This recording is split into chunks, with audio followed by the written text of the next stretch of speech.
আমরা জানি জয়নগর হলো সংস্কৃতির পীঠস্থান, আর এই সংস্কৃতির পীঠস্থানের আরও এক নক্ষত্রকে আমরা হারালাম। একতারা সাংস্কৃতিক সংগঠনের প্রতিষ্ঠাতা মাননীয় শেখর চক্রবর্তী মহাশয়কে, যার শ্রদ্ধা জানাতে এসোনা নাট্যগোষ্ঠী এগিয়ে এলেন এবং এসোনা নাট্যগোষ্ঠীর আয়োজনে মাননীয় শেখর চক্রবর্তী মহাশয়ের স্মরণ সভার কিছু স্মরণীয় মুহূর্ত আপনারা এই ভিডিওর মধ্যে দেখতে পাবেন। পৃথিবী আমার আসল ঠিকানা নয়, মরণ একদিন মুছে দেবে সকল রঙিন পরিচয়। পৃথিবী আমার আসল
ঠিকানা।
মরণ একদিন মুছে দেবে সকল রঙিন পরিচয়। পৃথিবী আমার আসল ঠিকানা নয়।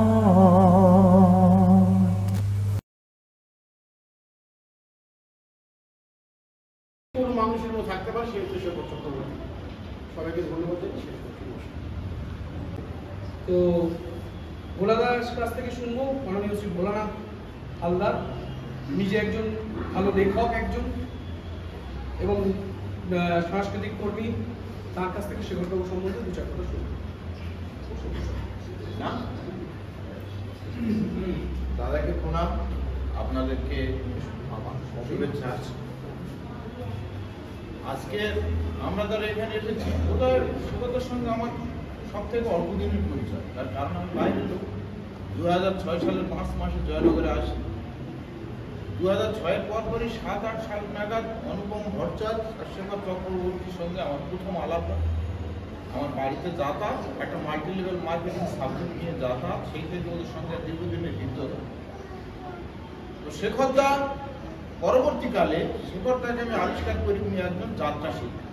কারণ আমি যখন 20 কিলোমিটার দূরে থাকতাম তখন আমি শুনতাম জয়নগর ডায়েরিতে সংবাদ পরিবেশন করেন তার নাম শেখর চক্রবর্তী।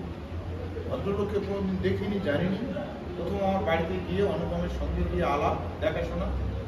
তারপরে যাত্রা দল এসে দিলেন, উনি যাত্রা করেন এবং কমেডিয়ান রোলে অভিনয় করেন।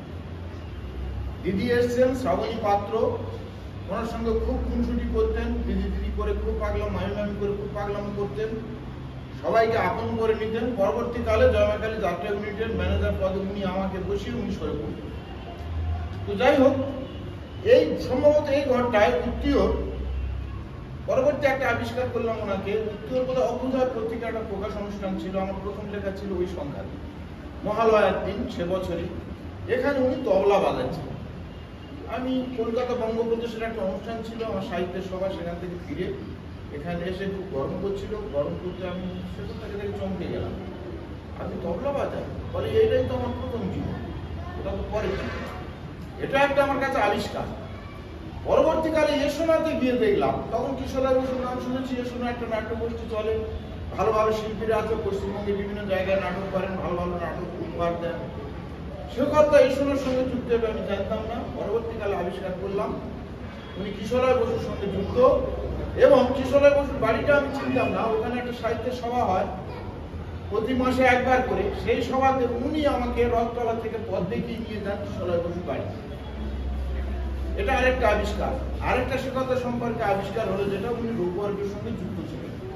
এরকম বিভিন্ন সাংগঠনিক সাংস্কৃতিক সংগঠনের সঙ্গে যুক্ত থেকে মানুষের সঙ্গে মিশে উনি চলতেন। আমাদের যখন পিকনিক গত বছরে একবার, দুবার, তিনবার, যা আলু ছিল বলে দাদা আপনাকে ছাড়াতে হবে, উনি আলুগুলো সব ছাড়াতেন। দাদা 2 কিলো আলু কম আছে, আর আপনি বলবেন আমি এনে দিচ্ছি, সঙ্গে সঙ্গে নিয়ে আসতেন। বাধ্য ছেলের মতো, সবচেয়ে বয়স্ক মানুষ বাধ্য ছেলের মতো কাজ করতো, জোয়ান ছেলে মেয়েদের খাওয়াবো। যারা পালিয়ে যেত জল আনবার ভয়ে উনি কল থেকে জল এনে দিতেন। এই যে অনুপম যেটা বললো, কিন্তু এটা ওনার একটা চারিত্রিক বৈশিষ্ট্য। আমরা কি করবো, উনি করতেন, নিজে থেকেই করতেন। দাদা 500 টাকা বোধহয় কম হয়েছে, কি করা যায় বলুন তো? দাদা আমার কাছে 400 আছে, 500 হবে না, এই নিয়ে নিন, টাকাটা বাড়িয়ে নিতে। পরবর্তীকালে ওনার সঙ্গে আমার যেখানে দীর্ঘদিন পরে যে একটা সম্পর্কের অবনতি হয়েছিল কিছুদিনের জন্য, সেটা নটি বিনোদিনী যাত্রা। নটি বিনোদিনী উনি করবেন, আমি না বলিনি। উনি আমাকে অনুরোধ করেছিলেন যে তুমি এইটা জয়মা কালীকে বলে তোমাদের ব্যানারে করিয়ে দাও, যেহেতু তুমি দলের ম্যানেজার। আমি জয়মা কালীকে বলেছি। জয়মা কালী সব শিল্পীরা রাজি হয়নি, কারণ যে কজন শিল্পীকে চুজ করেছে নটি বিনোদিনীর জন্য, তার বাইরে যারা থেকে গেছে, একটা দুটো ভাগ হয়ে গেছে। জয়মা কালী করবে তো বাইরের শিল্পীরা করবে কেন, আমরা নয় কেন? এই একটা এর ভিতরে কথার মার কাছে জয়মা কালীর ব্যানারে উনি করেননি, অন্য ব্যানারে করেছে। পরবর্তীকালে ওনার মুখটা আমি খুব শুকনো দেখেছি, কারণ জয়মা কালী তো উনি অনেক টাকা খরচ করে ফেলেছেন। আমাকে বলতেন না, কিন্তু আমি বুঝতে পারতাম, বরং মনের পড়াটা আমি পড়তে পারতাম। আমার বাড়িতে 5টা টিকিট দিয়ে এসছেন, টাকা দিতে চেয়েছিলাম, নেননি। আমি বলি আপনার লাগবে টাকাটা, আপনি রাখুন। বললো না, আমি টাকা নেবো না আপনার থেকে, কারণ আপনি আমার বইতে অভিনয় করছেন না। আমি বলি আমি শারীরিক দিক থেকে প্রথমত খুব অসুস্থ, তারপরে একটা মানুষ জন্মায় এক একটা ক্যারেক্টারের জন্য জন্মায়, অভিনয় করার জন্য। উত্তম কুমার আমি নই, জমিদার করতে করতে চাকর করবো, আমি ওটা পারবো না। আমি জমিদার করার জন্য জন্মেছি, চাকরটা করতে করতে আমি পারবো না। আমি আপনার কাছে হাত জোর করছি, আমার শরীর খারাপ, আমি পারবো না। খুব রেগে গেছে, আমার বাড়িতে গিয়েছে, আমার স্ত্রীর কাছে আমার নামে কমপ্লেনও করেছে, নালিশ করেছে, দাদা আমাকে ফাঁসিয়ে দিয়েছে। আমি না দাদা আমি পারবো না, আমার বদনাম হবে যে চরিত্র আমি করতে পারবো। তো তারপরেও উনি ওটা করলেন নটি বিনোদিনী। সেই সময় উনি বলেছিলেন রামকৃষ্ণ সম্পর্কে তুমি যা জানো আমার লেখা পাঠাও। 3-4টে বড় বড় লেখা আপনাকে আমি দিয়েছিলাম, কারণ ওই লেখাটাকে পড়ে উনি নিজেকে প্রস্তুত করার জন্য ভালো অভিনয় করেছেন, আমি সামনে বসে দেখেছি ভালো অভিনয়, ওনার সাধ্যের বাইরে গিয়ে অভিনয় করেছেন। ওনার কমেডিয়ান রোল উনি করতেন আমাদের দলে, তার বাইরে গিয়ে উনি অনেকটা অভিনয় করেছেন। পরবর্তীকালে এখন বোধহয় আরেকটা যাত্রাপালা করবো বলে প্রস্তুতি নিচ্ছিলেন উনি। সেই যাত্রাপালাটা রূপকে ধরে করছিলেন, একটা লিখেছেন খসড়া, আমাকে বললো তুমি কারেকশন করে দাও। আমি বললাম আমি পারবো না, আপনি বাবু মান্নার কাছে যান, শ্রাবণী পাত্রের কাছে যান, যারা যাত্রা চিরায়ত শিল্পী তাদের কাছে যান। আমি কবছরের যাত্রা শিল্পী, আমি নাটক করার ছেলে যাত্রা এসেছি পরবর্তীকালে, আমি পারবো না দাদা ওটা করতে, তবে আমি আপনার খসড়াটা দিয়ে দিচ্ছি। খসড়া দেখে আপনি ওদেরকে দিয়ে মানেন না, একটা তার সম্পর্কে পুরো অ্যান্টনি ফিল্মের জীবনীটা আমি টোটাল দিয়ে দিচ্ছি আপনাকে, পুরো লিখিত আকারে দিয়ে দিচ্ছি, আপনি ওটা নিয়ে চলে যান। যাত্রার মডেলে কীভাবে ফেলবেন ওটা আমি করতে পারবো না, কারণ আমি যাত্রার বইয়ের লেখক নয়, আমি নাটকের লেখক, কবিতার লেখক, গানের লেখক, গল্পের লেখক, কিন্তু আমি যাত্রার লেখক। যাত্রার একটা আর্ট ফর্ম আলাদা আছে, আমি ওটা পারবো না দাদা, আমি সময় দিতে পারবো। উনি একটু রুষ্ট হলেন, তারপরে অসুস্থ হতে ফিরে এলেন দক্ষিণাঞ্চল, বলবৎ ঘুরে বাড়িতে এলেন, গেলাম একটা ছবি তুললাম। দিদি মানে ওনার স্ত্রীর কথা বলছে, আমি দিদি ডাকি, দিদির সঙ্গে ফোনে কথা হতো, অসুস্থ কেমন আছে এক কথা হতো। আমি বললাম আপনার একটা ছবি নেব, লুঙ্গি পরে বসে আছে।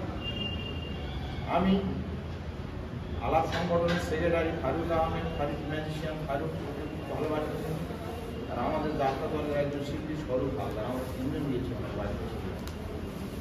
দাদার একটা ছবি নেব, দিদি বললেন কেন? উনি একটু ম্লানভাবে আমার দিকে তাকিয়ে বললেন কেন? আমি বললাম না মনে হয়েছে তাই। ছবিটা নিলাম, বাইরে এসে বললাম ফারুক তখন ফারুকের শেষ ছবি ওনার নিলাম। তাহলে আপনি কি বলছেন? হ্যাঁ, ওদের রেখা দেখে পড়া যায় না, আমরাও অসুস্থ, আমরাও অনেকগুলো ওষুধ খাই, কিন্তু উনি যেভাবে অসুস্থতার মধ্যে কথা বলছে বোধহয় আমাদের মধ্যে আর ফেলবে না। যাই হোক, তার অনেকগুলো যে দিক বুঝলাম। ওনাকে ওই ধন্বন্তরীর মঞ্চে লাস্টবার সেবা সেলাই করার সংসার যাত্রাপালা অভিনয় হচ্ছে। উনি আমাকে বললেন দাদা আমার মনে হচ্ছে আমি আর বেশি দিন নয়, আপনি আমার জন্য একটা কিছু করবেন। আমি বললাম আর কিছু বলতে হবে না, আপনাকে একটা মানপত্র আমি ধন্বন্তরীর মঞ্চে আপনাকে ধন্বন্তরীর মঞ্চে ওনাকে একটা মানপত্র আমি দিয়েছিলাম। দল থেকে প্রশ্ন উঠেছিল যে এখন কেন? আমি না, কোনো মানুষের ইচ্ছা তার অপূর্ণ রাখতে হবে, কিঞ্চিত কিছু একটা করতে হবে, ইচ্ছাটা অপূর্ণ রাখা যাবে না, এটা করবো আমি করেছিলাম। তো দাদা যখন যেটা বলেছে দেখেছি যেটা অনুপ্রেরণা, এগিয়ে দেওয়ার যে ব্যাপারটা, এটা যেমন সত্যি, অনুপম যেটা বলেছে ওটাও তেমন সত্যি। তো আমরা ব্যক্তি জীবনে তো অনেকভাবে ঠকি, সম্পত্তি নিয়ে, টাকা পয়সা নিয়ে, অভিনয় নিয়ে, কোন চরিত্রে অভিনয় করবো তাই নিয়ে, সে তো দলের মধ্যে একটা অশান্তি, বাড়ির মধ্যে অশান্তি, আত্মীয়দের মধ্যে অশান্তি একটা থাকেই। একটু বেশি করে লোকের কাছে আঘাত হয়তো পেয়েছে, লোকটার এমন একটা গুণ ছিল, আঘাত পাওয়ার পরপরই এমন ভাবে কথা বলতেন মানুষের সঙ্গে, একটা লিমিট রেখে ইয়ার্কি করতেন, যেটাকে আমরা ফাজিল তামাশা ইয়ার্কি, কিন্তু কোনোদিন লিমিট ক্রস করেনি। আমরা করতাম দাদা হিসেবে যতটা করা যায় লিমিট ক্রস। আমি ব্যক্তি জীবনে কারোর সঙ্গে ইয়ার্কি করি না, সমবয়সী ছাড়া টুকটাক ইয়ার্কি করি না, কম বয়সীদের সঙ্গে তো আদৌ করি না, ছেলে হোক মেয়ে হোক। কিন্তু উনি ছেলে হোক মেয়ের সবার সঙ্গে করতেন, কিন্তু একটা লিমিট রেখে তার বাইরে করতেন না। এই যে চারিত্রিক একটা গুণ, যা বৈশিষ্ট্য, বহুবার আমার বাড়িতে আমন্ত্রণ করেছেন, কাজে যেতে পারিনি, দুর্গা পুজোয় আমন্ত্রণ, শাড়ি দোকান খুলবে আমন্ত্রণ, এই আজকে আমার বাড়ি একটু চা খাওয়ার নিমন্ত্রণ, সবসময় বলতেন। মানুষকে যারা ভালোবাসে সেই হৃদয়টা অনেক বড় হৃদয়। আজ তিনি নেই, তার তৈরি বাড়ি, তার তৈরি সংগঠন, তাদের সঙ্গে মিশেছেন তারা, আমরা, ছেলে, স্ত্রী, প্রতিবেশী, পরিজন সব আছে, কিন্তু তিনি নেই। আমরাও থাকবো না, একদিন তার কথা অনুসারী হয়ে আমাদেরও যেতে হবে। কিন্তু আমরা যখন আছি তার বিদেয়ী আত্মার শান্তি কামনা করি, তার প্রেরণা হোক আমাদের প্রেরণা, তার পথই হোক আমাদের আগামী দিনের পথ, তার যে অকুণ্ঠ ভালোবাসা, তার যে সেবা, সেই ভালোবাসার হৃদয় আমাদের প্রত্যেকের মধ্যে গড়ে উঠুক, বিশেষত আমার মধ্যে তো উঠুক, তার প্রতি শ্রদ্ধা নিবেদন করে এই আশা আকাশটা ভালোবাসা জানিয়ে, আর আমাদের সঞ্চালক যারা সঞ্চালনা হয়েছে সাথে সাথে তাকেও আমি শুভেচ্ছা ধন্যবাদ জানাই। আমার কথা আমি শেষ করলাম। সবাইকে নমস্কার।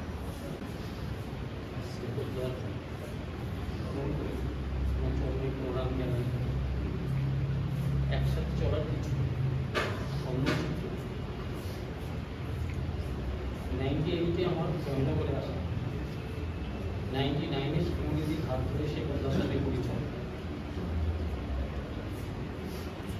দীর্ঘ 25টা বছর একসাথে বিভিন্ন অনুষ্ঠান ডাকতেন, আলোচনা করতেন, কথা বলতেন। একবার খুব আমাকে বকেছিলেন, খুব বকাঝকা করেছিলেন, আমার সাথে সেরকম সম্পর্ক। আরেকজন বসে আছেন অনুপম ভট্টাচার্য, এরকম বকে। এখানে আপনারা জানতেন অনেকে আমি ডান্সের ক্লাস প্রথম ছেলেদের এইখানে নিয়ে আসি, শ্যামলীদি বারবারই আসতে ঘুরতে যেতেন, অ্যাটেন্ড করতেন, সবসময় শ্রদ্ধাও যেতেন। আমি একটা খাতার মধ্যে সমস্ত নোটডাউন করতাম গান, এবং এরপরে এই লাইনে আর্টিস্টটা কোথায় থাকবে তার একটা গ্রাফিক্স একটা বিশাল একটা খাতাতে করেছিল। সে কোথাও সেটা জানতেন। একদিন আমার বাড়িতে ডাকলেন, এখানের সাথে প্রায় সম্পর্ক বিচ্ছিন্ন। তখন তার সেই দিন আমাকে বললেন, তোকে মারবো কি করবো আমি বুঝতে পারছি না। বলছি কেন, কি বলছি তুই যেটা গ্রাফিক্স করেছিস ওটা কত হাজার টাকা বিক্রি হয়েছে তুই জানিস? না এরকম জানি না। বলছে তো সেই ধারণা নেই, বয়স বাড়ছে, কি হচ্ছে ওটা আমি জানতামই না। আমি প্রত্যেকটা একটা গান 8-10 পাতা তার গ্রাফিক্স করে করে তার শিল্পীরা কোথায় থাকবে, কোথায় করবে, তার কস্টিউম, তার কি হতে পারে, কি কালার, তার টোটালটাই এইভাবে করে প্রচুর গান। বলছে এটা বিক্রি হয়েছে, এখন জানবি না, বেশ কিছুদিন পরে তুই জানতে পারবি। যদি জানি না, যার কাছে ছিলাম তিনি যে ইন্ডাস্ট্রিতে সাথে ছিলেন, তিনি যে ওটা অন্যকে হাত করবে যেতাম, আর আমি সেই ভেবে করি। সে কথা ভীষণ বকাঝকা করলে বাড়িতে গেলাম, বাড়িতে ডেকেছে, গেলাম, খাওয়া দাওয়া করলাম। সে কথা আমার তো বাবাইয়ের সাথে পরিচয়। বাবাইকে বলে দেখ একসাথে, বাবাইয়ের সাথে অনেকগুলো কাজ করেছি এবং ভিডিও জানি। এডিটিংয়ের সময় বাবাইয়ের সাথে একসাথে থাকা, বাড়িতে আমার ওখানে বাবাই যাওয়া, সমস্ত ব্যাপারটা সে কথা আমাকে অনেকদিন পর আমাকে ডাকলে ভীষণ, যেটা হয়ে গেছে ওটা দূরদর্শনে দেখতে পাচ্ছি, কিন্তু কী হচ্ছে বলে ডান্স বাংলা ডান্স শুরু হয়নি। ডান্স বাংলা ডান্সের রূপরেখা আগে তৈরি হয়েছিল, এটা জয়নগর থেকে চলে গেছে অন্য জায়গায়, সেইখানে সাজিয়ে প্রোগ্রামটা স্টার্ট করেছি। মন খারাপ করিস না, গেছে, তুই তো থাকবি, তোর সৃষ্টি থাকবে। পরে আমি একটা ডান্সের শো করি, আলোচনা করি, প্রচুর শিল্পী নিয়ে করে টাউন করে।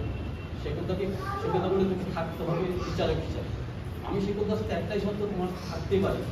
অনুপমদাও ছিল তখন, একসাথে কাজ করেছি, আমাদের মধ্যে খুব মারপিট, এবং অনুপমদার সাথে মাঝে মাঝে করতে কি মুখ দেখা দেখি বন্ধ হয়ে যাবে এমন কথা, আবার সেও ঘুরে আসতে এও ঘুরে যাবে।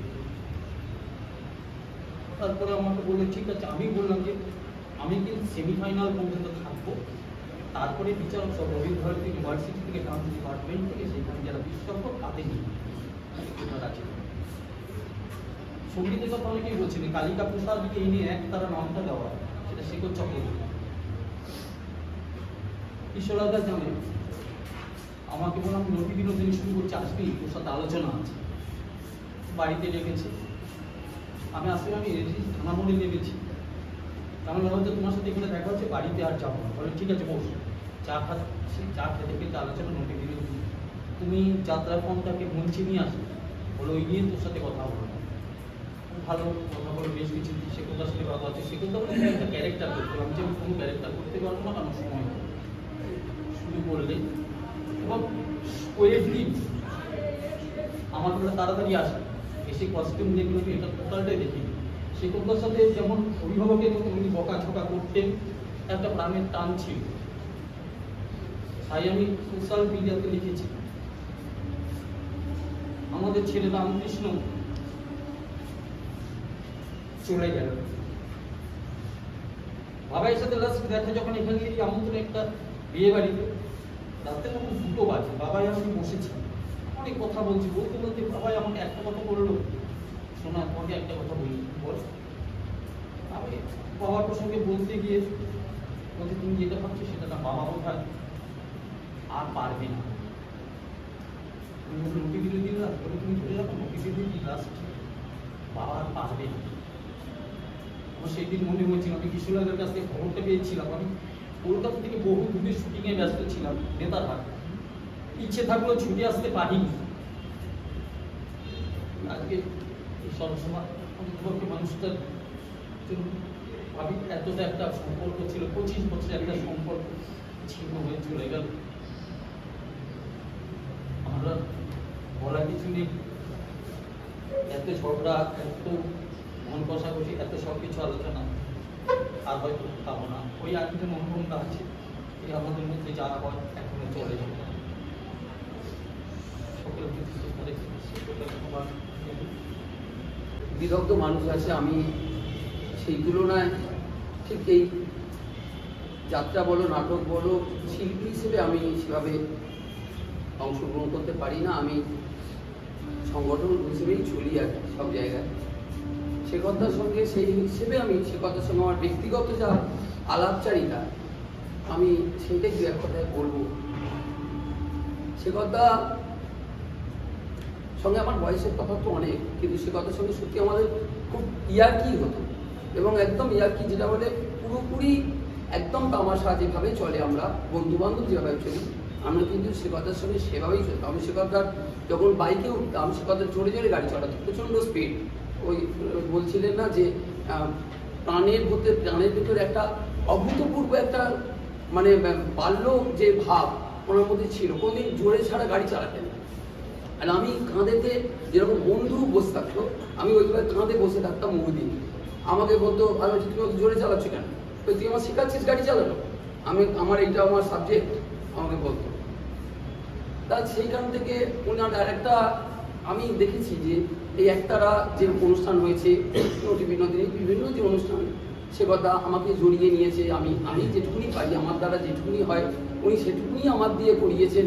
হ্যাঁ, তা আমি দেখেছি যে খুব কম শিল্পী, খুব কম মানুষজন যারা শেখরটার সঙ্গে কাজ করে, শেখরটা যা যা কাজ করেছে জয়নগর, মজিদপুরে, এই পৃথা বলো, মুন্সি বলো, যারা এই নতুন নতুন উদীয়মান শিল্পীরা তো প্রকৃত যশায় নিজেরা স্ব জায়গায় সব প্রতিষ্ঠিত, এদেরকে প্রত্যেককে কিন্তু এক প্ল্যাটফর্মে আনা, এই মানুষ কিন্তু জয়নগরে খুব কম। যে সার্বিকভাবে জয়নগরে একটা সমস্যা আছে, প্রচুর গুণী মানুষ আছে। আমার নিজের ভাবনা যে আমি দেখি জয়নগরে প্রচুর গুণী মানুষ আছে, কিন্তু প্রত্যেকে নিজেদের মধ্যে আবিষ্ট থাকে। এরা যদি সবাইকে নিয়ে চলতে পারে, বোধহয় জয়নগর পশ্চিমবঙ্গের মধ্যে একটা জায়গা করে নিতে পারে, এদের মধ্যে যা গুণ আছে। কিন্তু যাই হোক, হয়ে ওঠে না। সেই জায়গায় শেখরদা ছিলেন কিন্তু ব্যতিক্রমী, যিনি এক মঞ্চে সবাইকে কিন্তু একত্রিত করার ক্ষমতা রাখতেন। নোটিফিকেশন যিনি হওয়ার পর তার পাগলামি চেপেছিল যে অ্যান্টনি কবিয়াল করলো। আমার কাছে একদিন গেলে বললে, দেখ অ্যান্টনি কবিয়ালটা ঠিক করেছি, প্রতীককে করলে কীরকম হয়। আমি প্রতীক তো খুব ভালো, প্রতীক কি সময় দিতে পারবে? অত ব্যস্ত মানুষ না, আমি কথা বলবো। এই অ্যান্টনি কবিয়াল করবো, তার মধ্যে অসুস্থতা, বাবার সঙ্গে আমি দীর্ঘ সময় ফোনেতে কথা বলা কিরম আছে না আছে, যাই হোক, সেইতে তিনি আর পারলেন না। সেই রামকৃষ্ণ হয়েই তিনি চলে গেলেন আমাদেরকে ওপর থেকে আশীর্বাদ করার জন্য। হয়তো এখানে যারা শিল্পী আছে, আমি ব্যক্তিগতভাবে অনুরোধ করবো যে কেউ তার অপূর্ণ যে চাহিদা, অ্যান্টনি কবিয়ালটা যদি কেউ করেন, তার স্মৃতিকে মনে রেখে, সব থেকে বোধ হয় তার প্রতি সব থেকে বড় শ্রদ্ধা হবে যদি সবাই ভেবে দেখে, যারা প্রকৃত যশা মানুষ এখানে আছেন, যারা সব জায়গায় নিজেদেরকে প্রতিষ্ঠিত করেছেন, আমি তাদের কাছে অনুরোধ করবো যদি অ্যান্টনি কবিয়ালটা করা যায়। ব্যক্তিগতভাবে আমাদের তরফ থেকে, আমি রূপরূপের তরফ থেকে বলছি, রূপরূপের তরফ থেকেও যতটুকুনি আমি রূপরূপকে বলবো, যতটুকুনি সাহায্য তাদের তরফ থেকে করা যায়, নিশ্চয়ই তাদেরকে বলবো। যদি করা যায়, আমার মনে হয় সেটাই হবে তার প্রতি ভালো শ্রদ্ধা। এই বলে আমার বক্তব্য শেষ করছি। ধন্যবাদ। জন্মিলে মরিতে হবে রে, জানে তো সবাই, তবু মরণে মরণে অনেক ফারাক আছে ভাইরে, সব মরণ নয় সমান। অতুল মুখোপাধ্যায় আজকে চলে গেছে, তার লেখা বিখ্যাত গান, সব মরণ নয় সমান। সব মরণ সত্যি সমান নয় বলেই আমরা কিছু কিছু মানুষের চলে যাওয়াকে আমরা স্মরণ করি, আমরা আমাদের মনের মনে করে তাকে আমরা তাকিয়ে রাখি। শেখরদা তেমন একটা মানুষ। সুদীপদা বললো যে অভ্যুদয়ের পক্ষ থেকে বলার জন্য, কিন্তু বিষয়টা হচ্ছে শেখরদার সঙ্গে আমার যে সম্পর্ক আছে এই সম্পর্কটা কোনো প্রতিষ্ঠানের মধ্যে আবদ্ধ হয়ে। আমি অভিনেত্রী সম্প্রদায় হয়ে যাত্রা করি, সেখানেও শেখরদা ছিল। আমি রূপরূপের সদস্য, সেখানেও শেখরদা ছিল। আমি অভ্যুদয়ের সম্পাদক, সেখানেও শেখরদা ছিল। কিন্তু শেখরদা যেখানে কমন ব্যক্তি উদ্দেশ্য, শেখরদা আমার পাড়ার, আমি তার পাড়ার ছেলে। ফলে যখন আমি প্যান্ট পরতাম না তখন থেকে শেখরদার সঙ্গে আমার সম্পর্ক।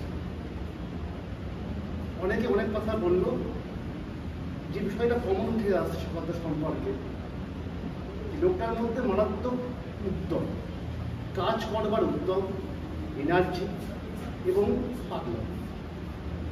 এই তিনটে মানুষ, এই তিনটে যে বৈশিষ্ট্য আছে, এই তিনটে বৈশিষ্ট্যই কিন্তু একটা প্রকৃত শিল্পীর দরকার। আমরা এখানে যেজন রয়েছি তাদের মধ্যে ম্যাক্সিমাম জনই কিন্তু আমরা আমাদের যে কাজগুলো আমরা করি দেওয়ার ক্ষেত্রে আর কি, আমরা কেউ কিন্তু আমরা প্রফেশনালি করি না।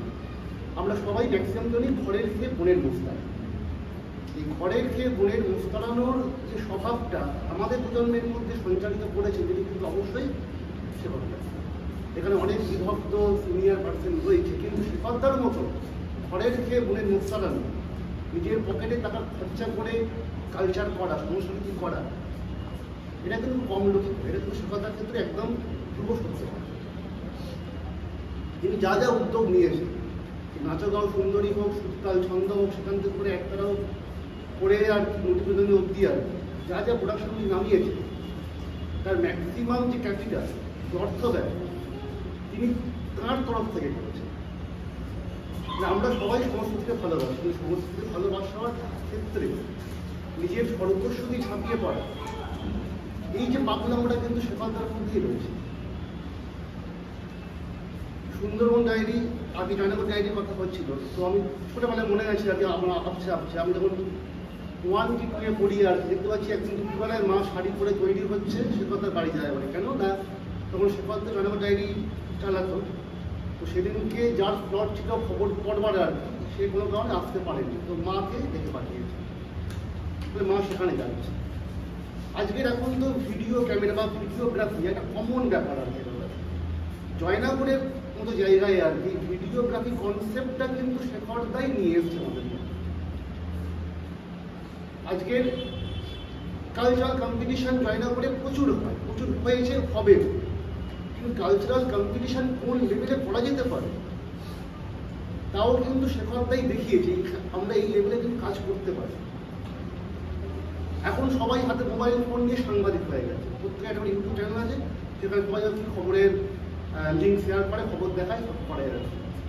কিন্তু সেই সময় দাঁড়িয়ে যখন আমাদের কেবল টিভির যুগ আর কি, বাড়ির অ্যান্টেনা ছেড়ে কেবল ঢুকছে বাড়ির মধ্যে আর কি, তখন কিন্তু জয়নগর ডায়েরি কনসেপ্টটা কিন্তু শেখরদাই নিয়ে এসছে। ফলে খালি সঙ্গীত, নাটক কিংবা যাত্রা নয়, কালচারের যে বিভিন্ন ফর্ম হতে পারে, এই ফর্মগুলোর সঙ্গে আমাদেরকে অ্যাড্রেস করানো, জয়নগরকে চেনানো, জয়নগরকে নতুন কনসেপ্ট দেওয়া, এই উদ্যোগটা কিন্তু শেখরদারই ক্রেডিট।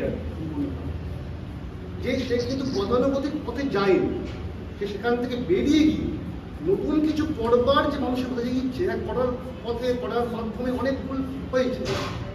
যে কাজ করে তার ভুলটা হবে, এটা স্বাভাবিক, সে কাজটা করছে। এবং সে যে কাজ যখনই করেছে আর কি, একবার তো থাকে, আমরা বাঙালি মানুষ কাংড়া জাত আর কি, আমরা শুনে টানি।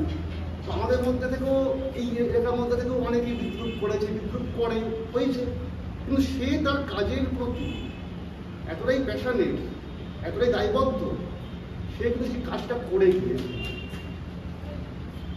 আমাদের অভ্যুদয়ের প্রোগ্রামে শেখরদা দিনের পর দিন তবলা বাজিয়েছে, এইখানেই আমরা প্রোগ্রাম করেছি, আমাদের বই প্রকাশ করেছি, পৃথা গান গিয়েছে, তবলায় সঙ্গত করেছে, আরো গান দিয়ে তবলায় সঙ্গত করেছে।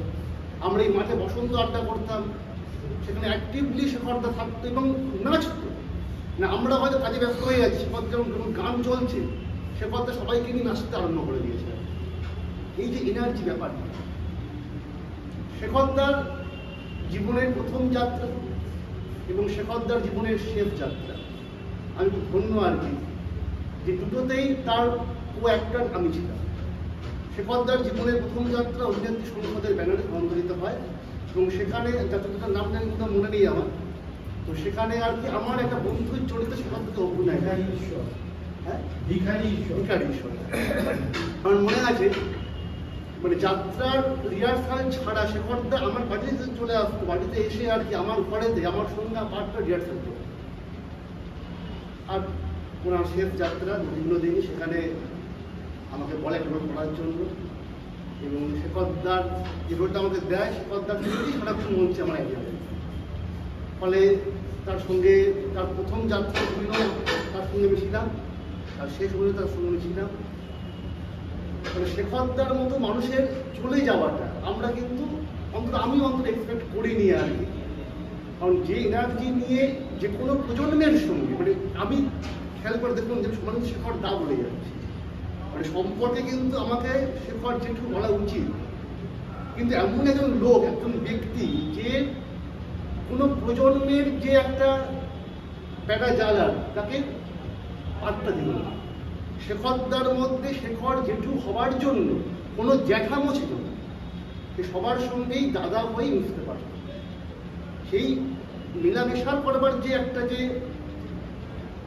ক্ষেত্র, একটা যে পথ, তার স্বভাব চরিত্রের মধ্যে দিয়ে সবাইকে আপন করবার ক্ষমতা রাখে। ফলে শেখরদা চলে যাওয়া আমাদের শুধু একদম অভিযোগকে হারানো নয়, অভ্যুদয় তো বটেই, ব্যক্তিগতভাবে আমারও আর কি কাছের বন্ধুকে হারানো। ধন্যবাদ প্রিয়কে। এসো তোমরা একটু এখানে বসে যাও। আমার শেখর জেঠুর সাথে প্রথম আলাপ হয় আমার আন্টির হাজব্যান্ড হিসাবে। আমার আন্টি এখানে বসে আছে, সেই সূত্রে প্রথম আলাপ।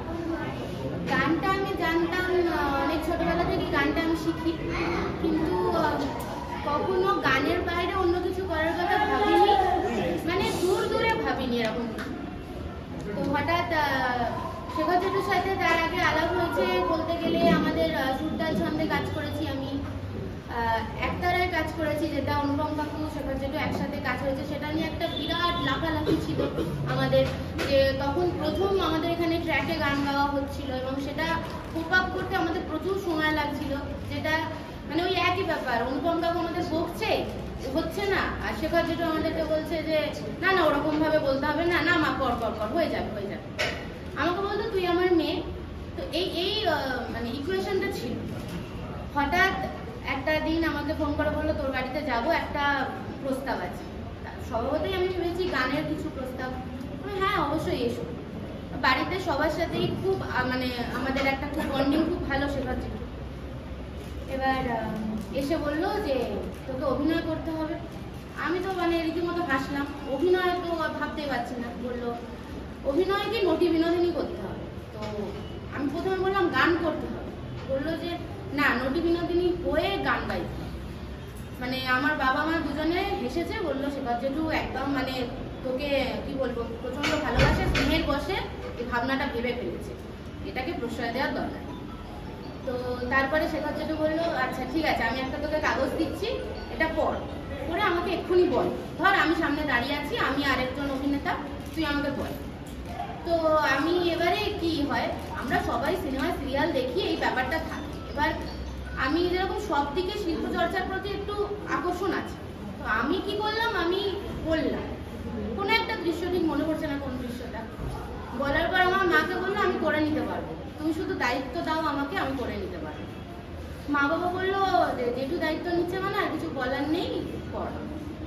যখন প্রথম যাই, স্বভাবতই অন্য জগতের মানুষ বলে 99% মানুষ অ্যাকসেপ্ট করেনি, এবং বাইরের প্রচুর মানুষ যারা মেনেও নিতে পারেননি যেটা করা সম্ভব। আমি জানি না আমি কি করতে পেরেছি, আমি জানি না আমি কতটা নামাতে পেরেছি, তবে আমার উপর যে মানুষটা বিশ্বাস করেছিলেন যে আমি এটা করতে পারতে পারি, সেই মানুষটা ইনি। আমি যাকে শেষবার দেখতে যাইনি তার কারণ হচ্ছে আমি দেখতে চাইনি। আমি লাফানো, বাইক চালানো, লাফালাফি করা মানুষটাকে মনের মধ্যে রাখতে চেয়েছি। আমি কোনো শুয়ে থাকা ছবি রাখতে চাইনি, আমি দেখতে যাইনি। আর যেটা বলবো সেটা হচ্ছে আমি আজীবন বোধহয় যতদিন আমি বেঁচে থাকবো ততদিন আমি যতবার রামকৃষ্ণ ঠাকুরের কথা ভাববো এবং তাকে স্মরণ করবো, আমার মুখে সে পর্যন্ত ছবিটাই মানে আমার চোখে আসবে বলে আমার বিশ্বাস। যেটা শেষবার শুনিয়েছিলাম অন স্টেজ, সেটাই আবার শোনাচ্ছি। আমি মুখের দিকে তাকাচ্ছি না, আমি তাকাতে পারবো না, তাই তো আমি সেটাই শোনাচ্ছি। আমি ভাবে একা দাও হে দেখা, ভাবে একা দাও হে দেখা, প্রাণ সখা রাখো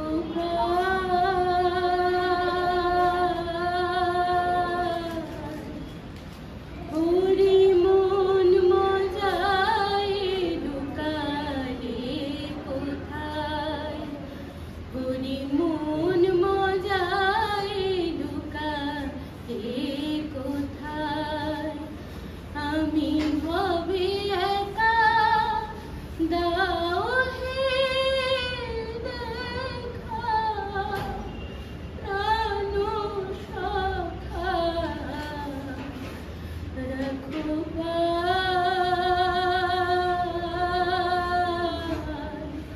হরি মন মজায় লুকালে কোথায়, কালো শশী বাজালে বাঁশি, আমি ছিলাম গৃহবাসী,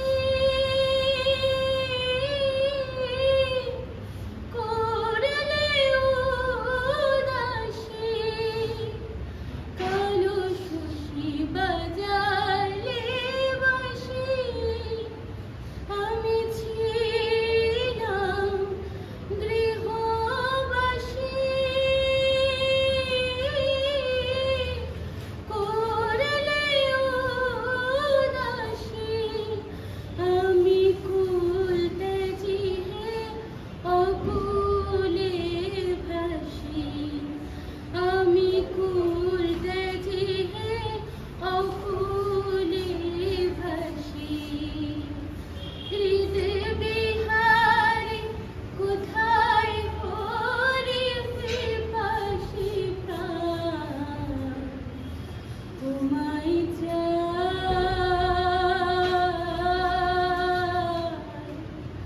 হরি মন মজায় লুকালে কোথায়, হৃদ বিহারি কোথায় হরি, কোথায় হরি, কোথায় হরি।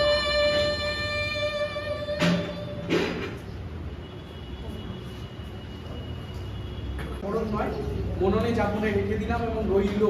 এবং আমরা যখন সাংস্কৃতিক জগতে কাজ করতাম, একটা খুব ভালো কথা বলে গেল, ঘরের খেয়ে বোনের মোস্তার। আমি এখানে একটা কথা বলবো, বিশেষ করে আমরা যে মোষটা তারাই সেটা সাংস্কৃতিক মোষ। উত্তর কথা অনুযায়ী বলি, যদি ঘরের খেয়ে সমাজের কল্যাণের জন্য এইটুকুনি করি, ও করে ও নিজের একটা প্রতিষ্ঠান আছে, ওই যাই হয়তো একটু অসুবিধা হয়, একটু মানিয়ে নেবেন এই আর কি সবাই। তো সবাই ভালো থাকবেন, সুস্থ থাকবেন, আজকের এখানেই শেষ করুন।